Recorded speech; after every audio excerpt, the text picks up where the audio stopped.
Maharashtra TV news, आवाज सर्वसामान्यांचा। Breaking news. Chalisgaon शिवसेनेच्या बड्या नेत्याच्या जवळच्या व्यक्तीला अटक, माजी खासदारांवरही गुन्हा दाखल। देवगिरी बँक फसवणूक प्रकरणात माजी खासदार यांचे नातेवाईक प्रशांत वाघ यांना अटक करण्यात आली आहे। या कारवाईमुळे चाळीसगावसह संपूर्ण जळगाव जिल्ह्यात राजकीय चर्चेला उधाण आले आहे। 5,33,00,000 बँक फसवणूक प्रकरणी 6 महिन्यापूर्वी माजी खासदार यांच्यासह 4 जणांविरुद्ध गुन्हा दाखल झाला होता। त्यानंतर आता आर्थिक गुन्हे शाखेने सापळा रचून प्रशांत वाघ यांना चाळीसगावातून अटक केली आहे। या प्रकरणात माजी खासदार यांच्यासह 4 जणांविरुद्ध गुन्हा दाखल आहे। उगम व्हाईट गोल्ड प्रायव्हेट लिमिटेड कंपनीच्या नावावरील औद्योगिक कर्ज थकीत झाल्यानंतर बँकेत गहाण असलेली मशिनरी संगनमताने विकल्याचे आरोप आहेत। या व्यवहारामुळे बँकेचे मोठे आर्थिक नुकसान झाल्याचे सांगितले जात आहे।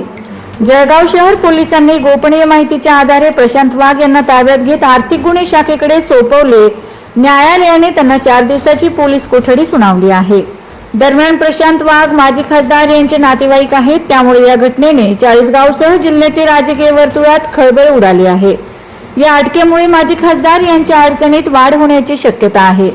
आर्थिक गुन्हे शाखा आता मशिनरी विक्रीची प्रक्रिया आणि संबंधित व्यक्तीमधील आर्थिक व्यवहाराची सखोल चौकशी करत आहेत। त्यामुळे येत्या काही दिवसात या प्रकरणात आणखी धक्कादायक खुलासे होण्याची शक्यता व्यक्त केली जात आहे। त्यामुळे प्रशांत वाघ आणि त्यांच्या इतर सहकाऱ्यांची अडचण वाढण्याची शक्यता आहे। वंदे महाराष्ट्र टीव्ही न्यूज प्रतिनिधी doctor Yogesh Gosavi, Bhadgaon. Vande Maharashtra TV news, आवाज सर्वसामान्यांचा।